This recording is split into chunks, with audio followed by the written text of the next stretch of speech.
Good morning. Shri Swami Samarth. तुमचं स्वागत आहे मिनी ब्लॉगमध्ये. सकाळ झालेली आहे आणि मी नाश्ता करते. साबुदाण्याची खिचडी आज आहे नाश्त्यामध्ये. त्याच्यानंतर स्वामीज्ञाला मी आंघोळ घालून तिला धुरी देते.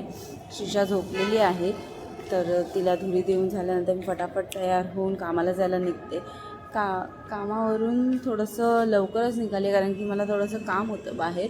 तर मला प्रकाश पिक करायला येणार होता, तर आम्ही दोघंजणं कामासाठी बाहेर आलो. आणि तिकडचं काम आवरल्यानंतर थोडंसं तहान लागली होती म्हणून आम्ही शॉपमध्ये गेलो. तिथून सरप्राईज म्हणून शिशाला मी स्कूल बसमध्ये घ्यायला गेली, की स्कूलमधून आल्यानंतर पण तिचं रिॲक्शन वेगळंच होतं, की पप्पा तू का आलीस, पप्पा का नाही आला.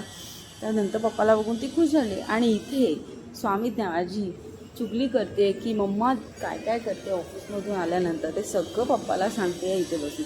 त्यानंतर नाश्त्याची वेळ झाली. नाश्त्यामध्ये आज मी सिंपल खाल्लं, कारण की दुपारी मी जेवली नव्हती, तर मी बटर आणि चहा खाल्ले फक्त. त्याच्यानंतर थोड्या वेळ मशीनवर बसली.